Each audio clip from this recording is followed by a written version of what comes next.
성경 봉독 마태복음 28장 16절부터 20절까지 말씀 함께 합독하겠습니다.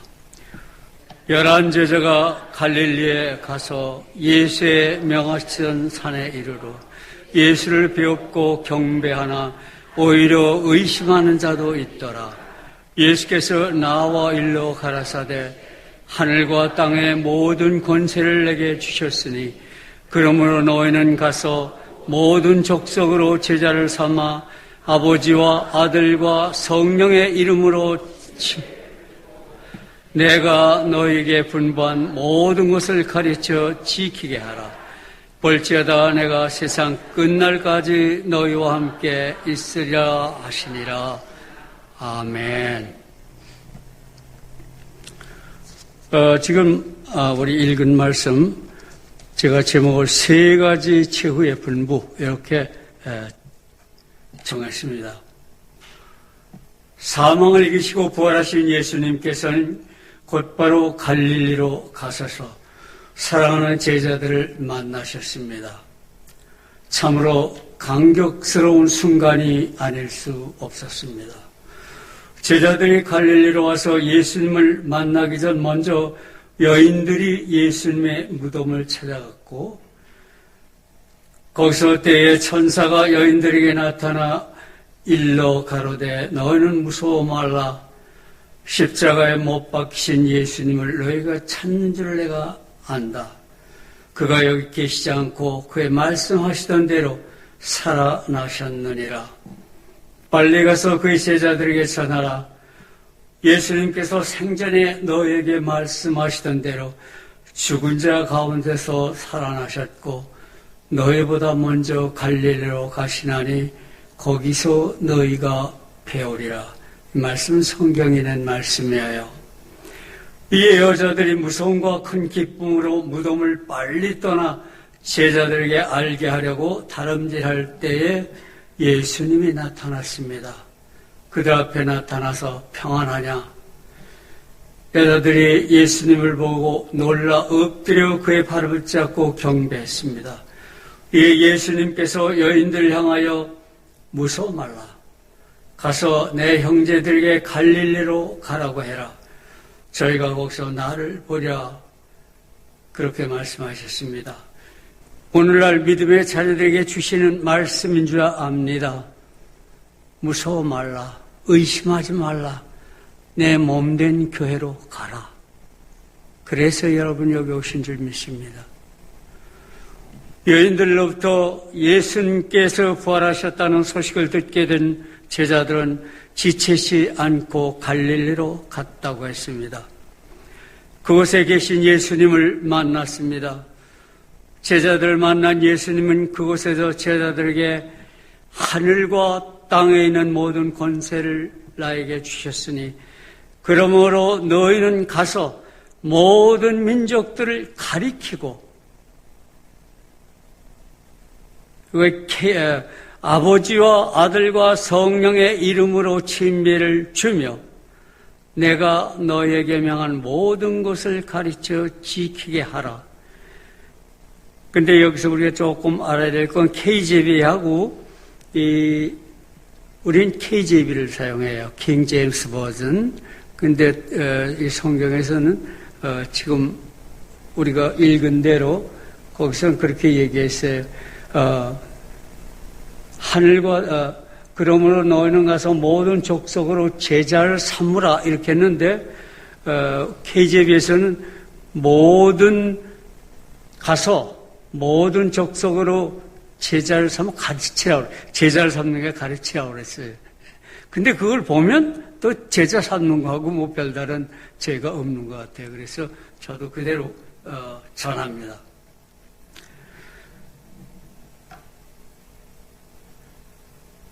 그러면서 내가 세상 끝까지 너희와 함께 있으리라. 집에 가셔서 4장부터 6장까지 에베소서 4장부터 6장까지 꼭 읽어보세요.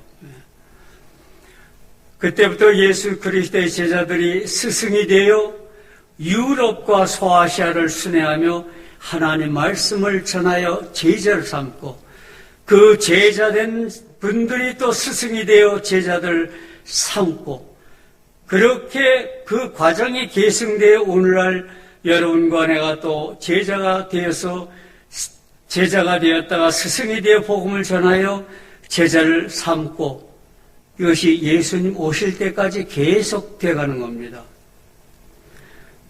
주님은 갈릴리에 모인 제자들을 향하여 제자들에게 마지막으로 세 가지 명령, 즉 오늘 주신 그 말씀 명령을 하셨습니다. 민족을 가리키고 이제 제자를 삼아라. 아버지와 아들과 성령의 이름으로 침례를 주라. 다른 교회에서 아마 세례를 주라 그럴 거예요. 그 침례예요. 조금 있다가 왜 침례인지 얘기가 여러분이 판단할 수 있어요. 셋째 내가 명하여 너에게 명한 모든 것을 가르쳐 지키게 하라. 그냥 가르쳐라 이거 아니에요. 가르쳐 지키게 하라. 하나님의 말씀을 준 거는 우리로 하여금 하라고 주신 거지 그냥 듣고 가만히 있어라 이런 거 아니에요.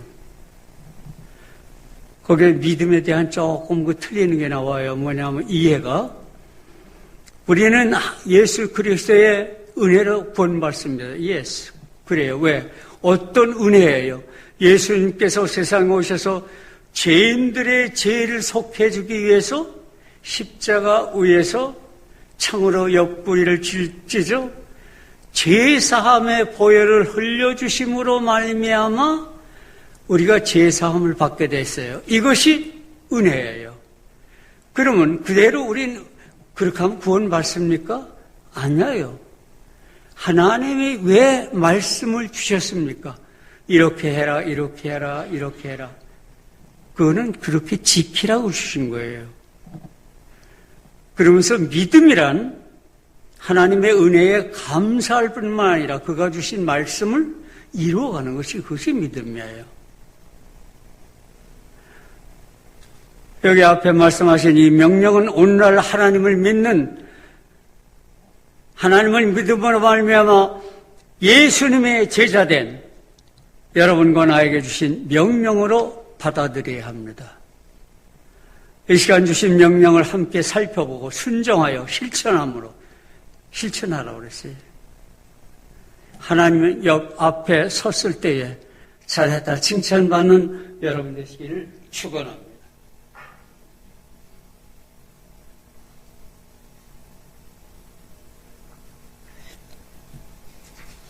첫째, 저도 모든 족속으로 제자를 삼으라 이 말씀을 하겠습니다.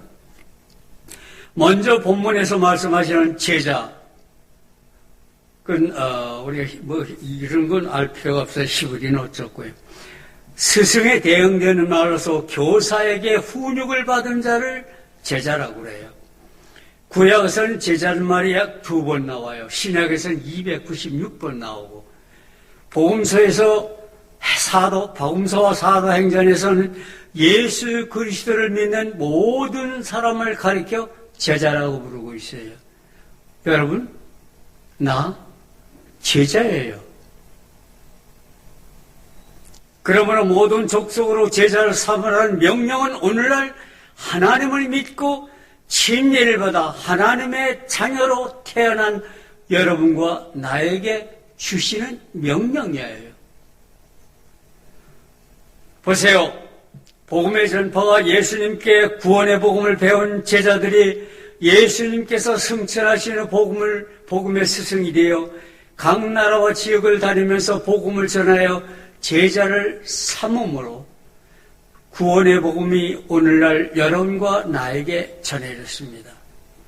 이와 같이 오늘날 제자된 여러분과 나도 쉬지 않고 구원의 진리를 전파하여 제자들을 삼아 주님 오시는 그날까지 구원의 진리가 온 세상에 끊어지지 않고 계속 전파되도록 할 사명이 있음을 우리가 깨달아야 돼요. 믿고 침례받았습니까? 제자예요.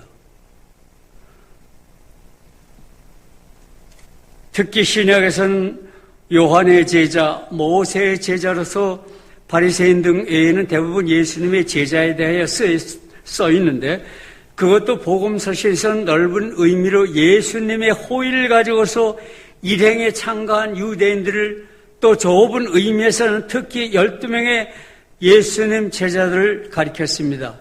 그런데 사도행전에서는 예수 그리스도를 믿는 모든 사람을 가리켜 말하고 있어요. 마태복음 9장, 요한복음 9장, 사도행전 6장, 9장, 11장. 내가 그냥 얘기하는 거 아니에요. 성경대로 하는 거예요. 이에 반해서 예수님 제자들은 사도라고 그랬지 않습니까? 여기에 의문이 들까봐 제가 설명해 드려요. 사도란 여러분이 잘 아시겠지만 아포스톨은 특별한 사명에 위임되고 대표로서 파견된 자를 사도라고 그래요. 그래서 예수님께서 택하신 12제자를 사도라고 부릅니다. 왜냐하면 그는 특별한 사명이 위임되고 대표로서 예수님께서 직접 파견했기 때문에 사도라고 그들을 부르는 거예요. 가룟 유다가 예루살렘 제사장들에게 은삼십을 받고 예수님을 팔은 후 후회했죠. 그래서 뉘우치고 목매달아 죽었습니다. 그래서 제자들이 후에 가룟 유다 대신에 마띠아를 사도로 정했습니다. 사도행전 1장 26절에. 사도와 제자를 혼돈하지 않기 위해서 제가 드리는 말씀이에요. 우리 12제자는 사도라고 그러는데 왜 우린 제자냐? 그걸 컨피즈하지 않도록. 후에 열렬한 유대교에서 바리새인들 파에 속하고 율법에 기천 엄격한 생활을 해온 바울. 내중에 그분이 사도라고 부름받아요. 사울은 사도가 되기 예수님을 믿는 자들 앞장서서 박해하던 사람의 한 사람이었어요. 그가 다메섹에서 예수님을 따르는 제자를 잡아 예루살렘으로 끌고 오려고 가던 중 부활하신 예수님의 음성을 듣고 회심해서 박해자에서 선교사로 되었습니다. 그래서 바울, 히브리어는 사울이죠. 바울을 뭐라고 하냐면 사도라고 하는 거예요.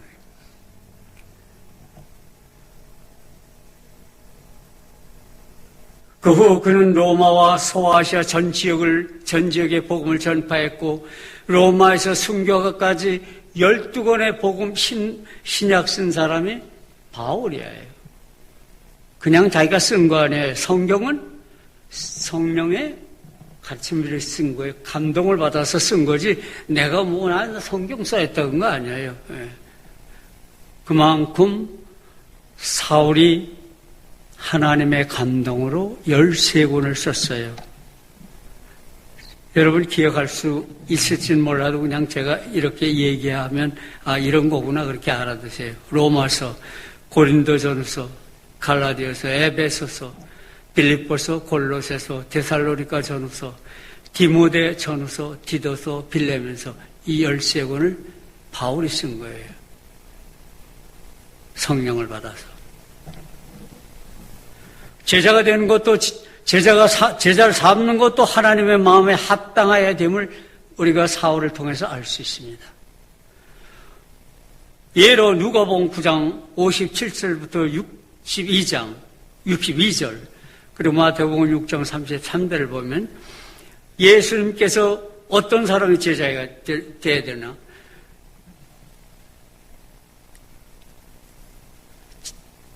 예수님께서 제자들과 함께 길을 가시는데 어떤 사람이 주님께 나와서 묻습니다. 선생님 가시는 곳이면 저는 어디라도 따라가겠습니다. 이에 예수님께서 여우도 굴이 있고 새도 보금자리가 있으나 인자는 머리 둘 곳이 없다. 무슨 뜻인지 아시죠? 그리고 다른 사람들에게 너는 나를 따라오너라. 그렇게 얘기하자 그가 뭐라고 예수님께 말씀을 드리느냐 하면 먼저 제 아버지의 장례를 지내도록 허락해 주세요. 예수님께서 그에게 죽은 자들 장사하는 일은 죽은 자들, 영적으로 죽은 자들에게 맡겨두고 믿지 않는 사람들에게 맡겨두고 너는 하나님 나라를 전파하라. 또 어떤 사람이 예수님께 주님, 제가 주님을 따르겠습니다. 그러나 먼저 가족들에게 작별 인사를 해 주십시오. 하게 해주세요. 예수님께서 그에게 말씀하셨습니다. 쟁기를 잡고 밭 일을 하든 풀밭에서 일을 하든 호미를 잡든 뭐를 잡든 쟁기를 잡고 뒤를 돌아보는 사람은 하나님의 나라에 합당치 않다. 이 말씀을 통하여 예수님의 제자단 되는 것은 쉽지 않을 뿐 아니라 자격이 돼야 돼요.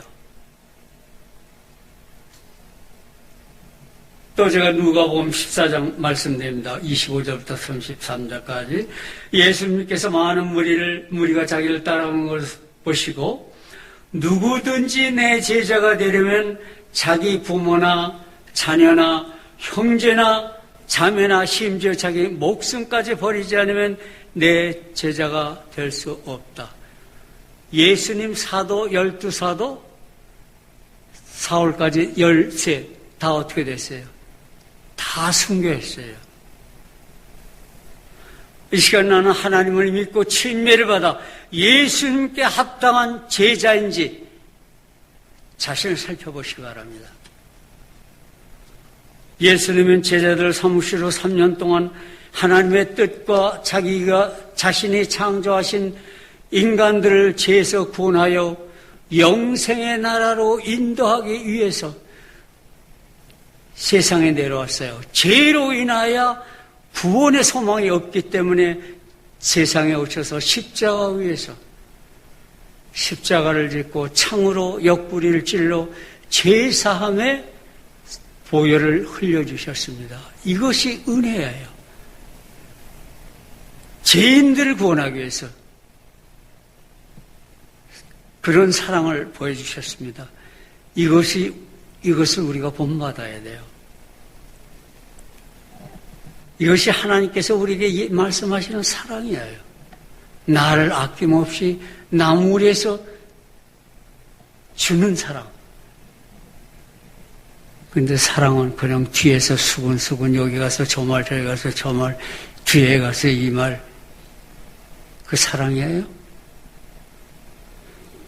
예수님은 자신을 목숨을 주어서 사랑을 베풀었어요. 우리 예수 믿는 사람은 나를 주어서 나를 주기까지 사랑할 수 있어야 돼요. 예수님의 12제자 바울까지 13 자기 목숨을 주어서 제자를 전하고 하나님의 말씀을 전했습니다. 이게 제자예요. 그래서 요한복음 3장 16절 여러분이 잘 아시는 하나님의 세상을 이처럼 사랑하사 독생자를 주셨으니 이는 저를 믿는 자마다 멸망치 않고 영생을 얻게 하려 하십니다. 집에 가서 요한일서 4장 읽어보세요.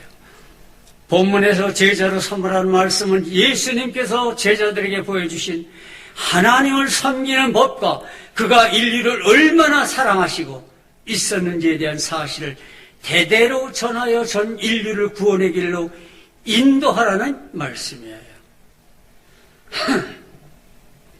그러므로 예수님의 제자된 성도님들은 하나님의 말씀에 순종하여 참고 죄에 있는 사람들을 사랑으로 보살피고 영생의 길로 인도하는 사명을 받은 사람들이 여러분과 나예요.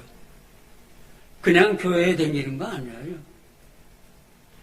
교회에 다녀야지 구원 받는데 혹여 이 세상에서 70이고 80 살다가 말이지 영원한 세상에 거기 가서 이렇게 고통받으면 어떻게 영원한 세상 가나 영원한 지옥으로 가지.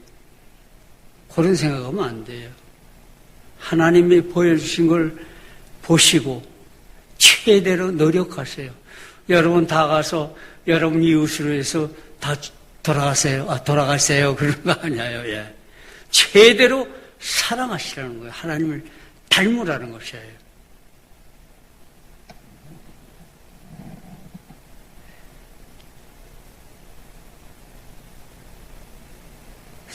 모든 걸 참고 죄에 있는 사람들 사랑으로 보살피고 영생의 길로 인도하는 사명을 받은 사람입니다. 그래서 디모데후서 2장 4장 2절에 너는 말씀을 전파하라. 때를 얻든지 못 얻든지 항상 힘쓰라. 범사에 오래 참음과 가르침으로 경책하여 경배하며 권하라. 용기를 주신 말씀이에요. 영생으로 인도하는 복음의 씨를 뿌리는 스승이 된 믿음의 성도님들은 믿음의 씨를 뿌릴 바친 사람의 마음을 잘 다듬어 뿌려야 돼요. 복음의 씨는 안전하게 잘 심겨져 잘 자라도록 해야 돼요. 그래서 눈물로 씨를 뿌리는 자들은 기쁨으로 거두리로다. 시편 126편 6절. 말씀대로 열매를 많이 추수하여 하나님을 기쁘게 드리는 성도 여러분 되시기를 축원합니다. 사랑하는 성도 여러분, 모든 족속으로 제자를 삼으라는 하나님의 명령을 받은 성도 여러분은 영생의 복음을 전할 의무를 받은 제자라는 것을 말씀드렸습니다. 지금까지 얼마나 많은 사람들의 마음밭에 복음의 씨를 뿌려왔습니까? 혹여 가장 가까이 있는 부모님의 마음에 씨 뿌리지 못한 일은 없습니까? 아니, 내 친자녀와 형제들에게 마음밭에 뿌리지 못한 일은 없습니까? 또는 사랑하는 친구들의 마음밭에는 혹여 내 남편과 내 아내의 마음밭에 복음의 씨를 뿌리지 못하고 있지는 않습니까? 이 시간 복음의 씨를 들고 있는 하나님의 제자된 여러분 자신을 돌아보시기 바랍니다. 복음의 씨 뿌리는 때는 늦지 않았다고 생각하는 그 시간이 바로 복음의 씨를 뿌릴 때라는 사실을 잊지 마시기 바랍니다. 지체 말고 예수님의 제자된 도리를 다함으로 영생의 문으로 들어가서 영생의 문으로 들어가는 제자들 되시기를 축원합니다. 둘째로 아버지와 아들과 성령의 이름으로 침례를 주라 하셨어요. 하나님은 성부, 성자, 성령 세 분 삼위일체라는 교회로서 신약의 독특한 교훈이에요. 삼위는 여러분이 잘 아시다시피 성부, 성자, 성령. 우리는 뭐라고 그래요? 하나님. 하느님이 아니에요. 하느님은 천주교에서 하느님 그러죠. 하늘님 뭐 이렇게 했는데 우리는 성부, 성자, 성령 그 세 분을 하나로 묶어서 얘기할 때 하나님 그러는 거예요. 그래서 하나님이에요. 하나.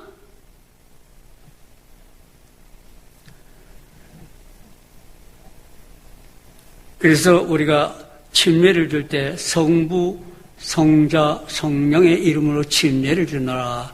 이게 다르게 특별히 생각하지 말아요. 하나님의 이름으로 침례를 주노라. 이런 뜻이에요.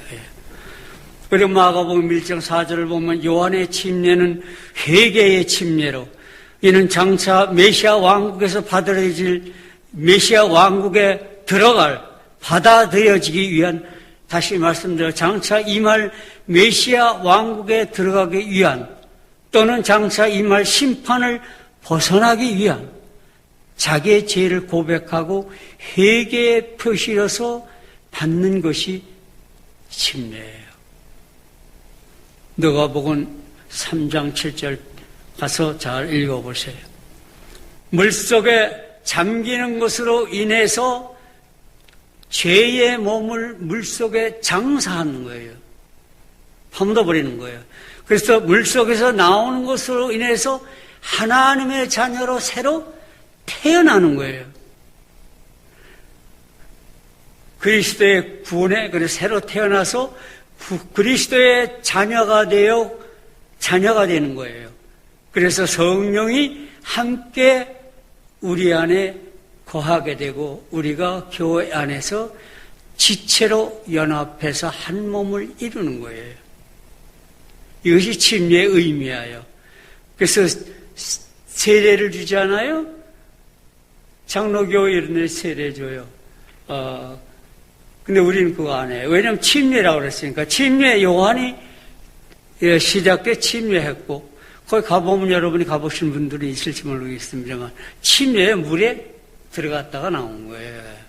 그리고 구약에서도 침례를 했어요. 물속에 들어갔다 나와가지고 죄 지면 너 물속에 들어갔다 나오라고 그래가지고 다 씻고 나와 그래가지고 나오고 그랬어요.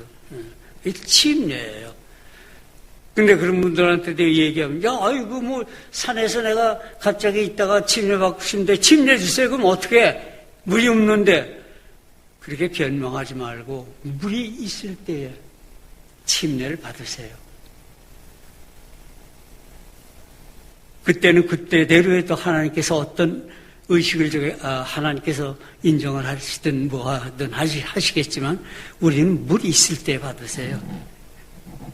물이 있을 때 물이 없어서 못 받았는데요.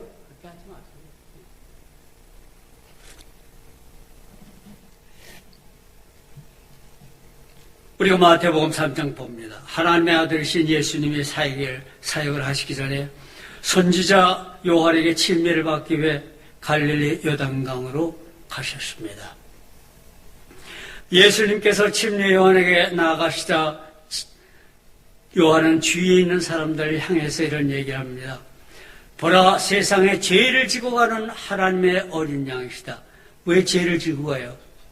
그가 오셔서 죄의 제사함의 보혈을 흘려주셔. 그가 제사함, 죄를 다 지고 가신 거예요. 그를 믿으면 내 죄도 지고 가시는 거예요. 믿지 않으면 내 죄는 내가 지고 있는 거고. 보라, 세상을 지고 죄를 지고 가는 하나님의 어린 양이시다. 이렇게 증언했습니다. 그리고 예수님께 주님 제가 도리어 예수님께 침례를 받아야 하는데 주님께서 제게 침례를 받으러 오시다니 이렇게 사양하자 예수님께서 요한에게 얘기하셨습니다. 지금 내 말대로 하자. 이렇게 하는 것이 하나님의 뜻이다. 그러자 요한은 예수님께 침례를 드렸습니다. 그리고 모인 사람들 향하여 나도 이분을 몰랐으나 이분을 이스라엘 백성에게 알리려고 내게 오셔서 내가 이분을 물로 침례를 준다. 예수님 침례 받았으니까 우리 침례 받는 거예요. 예수님 침례를 받고 물 위로 올라가시는 순간 하늘이 열리고 하나님의 성령이 비둘기처럼 그 위에 내려오시는 것이 보였습니다. 그리고 하늘에서 이 사람은 내가 사랑하고 기뻐하는 내 아들이라 이런 음성이 들렸습니다. 그부터 주님은 구원의 복음을 전하기 시작했습니다. 사랑하는 제자된 성도 여러분,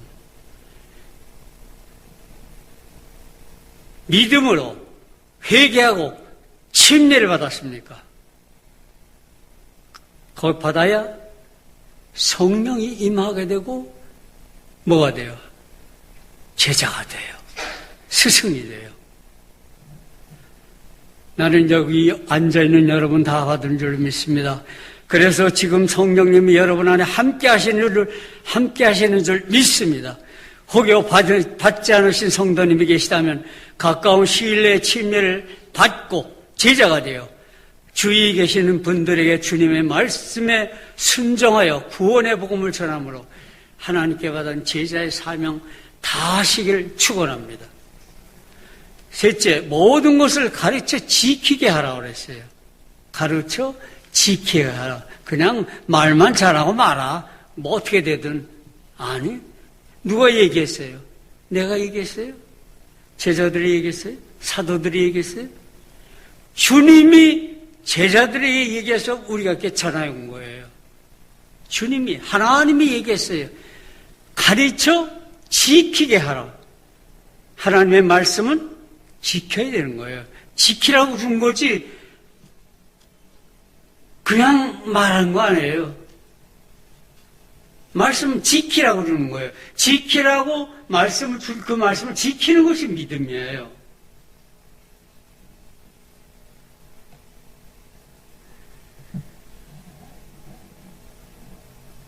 본문 20절 내가 너에게 분부한 모든 것을 가르쳐 지키게 하라.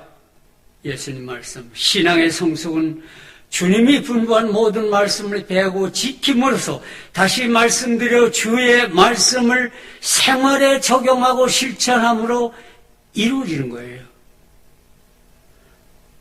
그래서 계시록 1장 3절을 통해서 이 예언의 말씀을 읽은 자와 듣는 자들과 그 가운데 기록한 것을 지키는 자들이 복이 있나니, 성경 있는 분들 계시록 1장 3절 봐요. 때가 가까움이라 이렇게 말씀해 주고 계십니다. 우리는 대개 예수 그리스도를 믿게 만드는 일이 중요하다는 통념을 가지고 있어요. 그래야만 사람들로 하여금 구원에 이르게 한다는 그런 말 때문에. 그러나 예수님께서는 여기서 당신을 믿게 만드는 일, 즉 전도의 영역을 넘어서 전도받은 사람들이 하나님이 주신 말씀을 믿고 지켜야 하라는 말씀을 우리에게 강조하셨습니다. 그렇지 않으면 가르침만 받은 신앙은 맹목적에 빠지기 쉽고 미신에 떨어지기 쉬워요. 그러니까 잘못하면 어디 가면 이상한 전도관이나 뭐 이상한데 뭐 또 천국의 뭐 궁전이래나 뭐 하여튼 내가 85살이니까 자꾸 잊어버려. 그런데 쫓아가는 거야. 그러지 말아요. 우리는 대개 예수 그리스도를 믿게 만드는 일이 중요하다는 통념을 가지고 있어요. 그래야만 사람들로 하여금 구원에 이르게 한다는 것 때문에. 그러나 하나님은 예수님이 이렇게 안 해서 그렇게 하나님은 지키게 하라. 그러나 예수님께서는 여기에 당신을 믿게 만드는 일, 즉 전도의 영역을 넘어서 전도 받은 사람들이 하나님이 주신 말씀을 믿고 지키도록 강조하고 있습니다. 그렇지 않으면 가르침만 받은 신앙의 맹목적, 지금 말씀했죠. 언제나 가르침이 선행되어야 합니다. 왜냐하면 올바른 가르침이 신앙을 건실하게 만들기 때문에. 그런데 이런 가르침의 중요성은 앞서 제자를 삼으라는 말씀에도 강조되고 있습니다. 특히 예수님께서 신자로 만들라 하지 않고 제자로 삼으라 하셨던 것을 우리가 주목할 필요가 있습니다. 또한 나아가 가르치는 데 그치지 않고 가르침을 받은 대로 지키게 하라는 그 말씀에 우리는 주목해야 돼요. 가르침이 단순히 가르침만으로 끝난다면 그 가르침은 헛된 수고로 끝날 수 있습니다. 가르침을 지켜야 결실을 맺을 수 있습니다.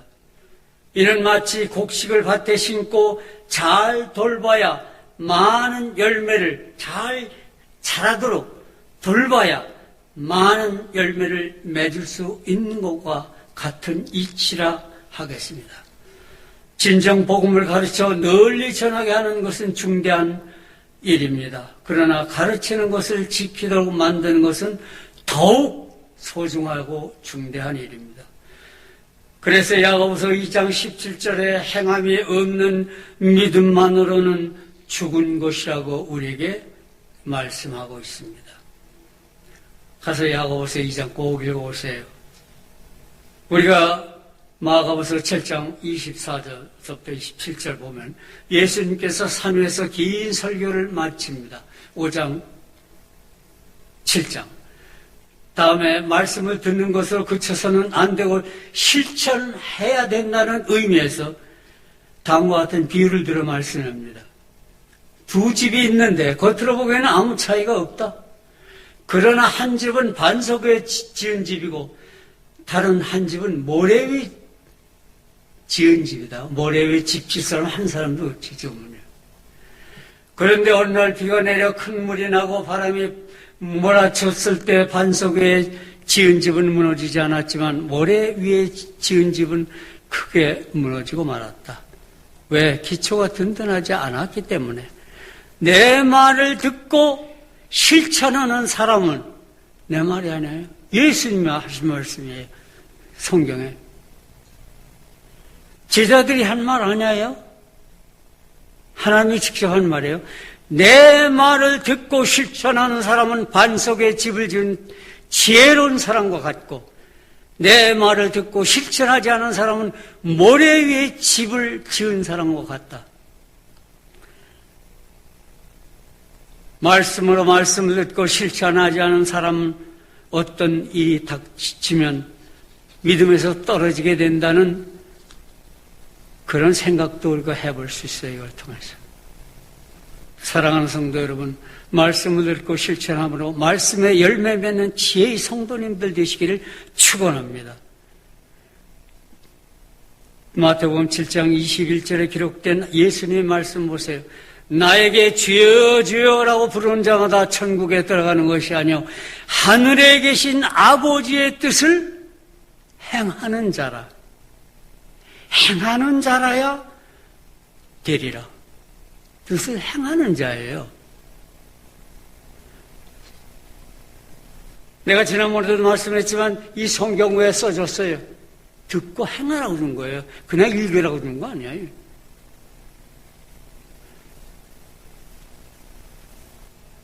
마태복음 12장 50절 누구든지 하늘에 계신 내 아버지의 뜻을 행하는 그 사람이 나의 형제요, 나의 자매요, 모친이니라. 이 말씀은 예수님께서 세 가족을 제시한 근본 의도는 출생과 유전으로 이루어지는 육체적 가족과 가족 관계보다 영원히 거듭남으로 영이신 하나님의 가족이 진정한 영원한 새하늘과 새 땅에 가서 영원한 가정임을 강조해 보이시는 거예요. 그렇다고 지상에서 혈연적 가족 관계가 결코 무시돼서는 안 돼요. 실제로 예수님은 지상에 세워질 교회가 영이신 하나님을 닮은 영적인 자녀들의 모임 되기를 바라십니다. 사랑하는 성도 여러분, 여러분 지금 함께 옆에 있는 성도님들을 의심 없이 진정으로 영적으로 내 형제요, 내 자매로 생각하고 있습니까? 고린도전서 13장 13절 여러분이 잘 아시는 얘기예요. 믿음, 소망, 사랑 이 세 가지가 있으니 이 중에 가장 위대한 것은 사랑이라. 믿음, 사랑이 없으면 아니죠. 소망, 사랑이 없으면 아니에요. 사랑은 행하는 겁니다. 이 말씀을 듣고 실천함으로 하나님의 자녀 되시기를 축원합니다. 사랑하는 성도 여러분, 이 아침 주신 세 가지 명령은 예수님께서 부활하신 후 승천하기 앞서 제자들에게 주신 지상명령으로 오늘날 여러분과 나에게 주시는 명령입니다. 물론 우리가 좋아하는 직업, 성별, 나이, 언어 등은 제각기 다를 수 있습니다. 그러나 우리의 정신과 행동의 지향점은 분명히 동일되어야 된다는 말씀이에요. 하나가 되어야 된다는 말씀입니다. 즉 하나님의 자녀인 우리는 모든 족속을 제자로 삼고 삼위일체 하나님의 이름으로 친례를 베풀며 주님께서 명하신 모든 말씀을 가르쳐 지키도록 해야 될 의무가 있다는 사실을 확실히 깨닫고 실로 이룬 주의 명령은 주의 사랑을 경험한 모든 그리스도인들에게 주시는 지상 최대의 명령임을 잊지 않고 순정함으로 진정한 하나님의 제자되어 많은 사람을 구원하는 여러분 되시기를 축원합니다. 기도하겠습니다. 하나님 감사합니다. 주신 말씀 제가 잘 전했는지 저부터 돌아보게 하옵소서. 하나님이여, 제가 못한 것은 하나님께서 사랑하는 당신의 제자된 믿음의 자녀들에게 주어서 나아가 삶을 통하여 삶 속에서 전하게 꼭 도와주시옵소서. 그리하여 하나님이 오실 때 많은 사람들이 새하늘과 새 땅으로 가는, 무리를 유혹하는 그런 광경이 일어나기를 바랍니다. 우리 주 예수 그리스도의 이름으로 기도드렸습니다. 아멘.